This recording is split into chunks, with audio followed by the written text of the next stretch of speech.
温宁见状，赶紧倒杯茶给魏无羡送过去。这副样子，谁愿意送？温情干脆利落地摸出手机，给蓝忘机打电话。蓝忘机在老宅处理完事情，正准备找魏无羡，就接到温情电话，随即调转车头去接小酒鬼回家。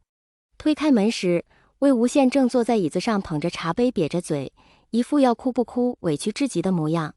温宁坐在一旁安慰他说：“蓝副总马上就来了。”罗清扬歪着头瞅着两人，时不时帮地上热毛巾。聂怀桑早就趴在桌上呼呼大睡，温情则抱着手在一旁看戏。魏婴，蓝忘机没有立刻走上去，站在门口唤了一声。魏无羡立刻抬起头，雾气蒙蒙的眼睛对上淡色的眼眸，脸上的阴霾一扫而空，放下茶杯，开开心心朝蓝忘机方向伸出两只手臂。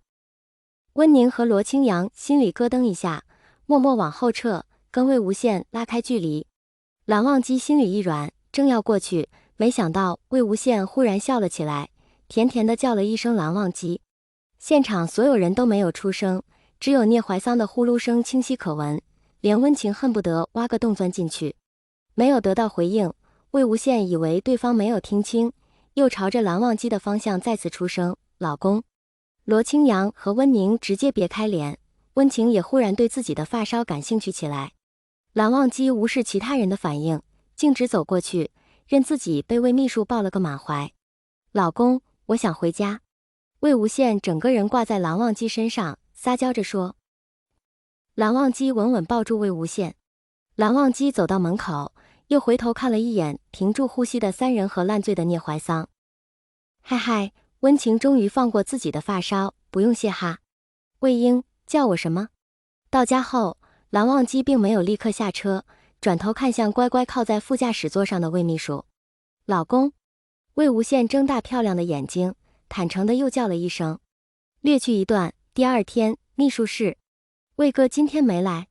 聂怀桑揉着太阳穴，艰难问道。蓝副总说魏秘书今天不舒服。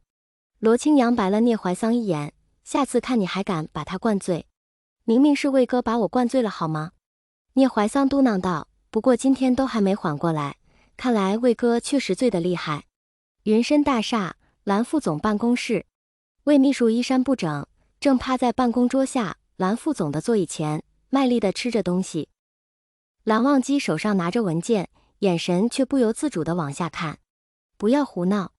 蓝忘机深吸一口气，艰难道。蓝副总不喜欢吗？蓝忘机怎么会不喜欢？不说话那就是喜欢喽。魏无羡嘿嘿一笑，又继续张开了嘴。现在是上班时间。蓝忘机看了一眼手表，还有10分钟才下班。蓝忘机叹了口气，正当他艰难地看了3行字，办公室的门被敲响了。蓝副总，蓝董过来了。罗清扬在门外说，随即推开了门。身下的魏秘书似乎吓了一跳，叔父，请坐。蓝启仁坐在对面，环视了四周，没有正式进入话题，反而问，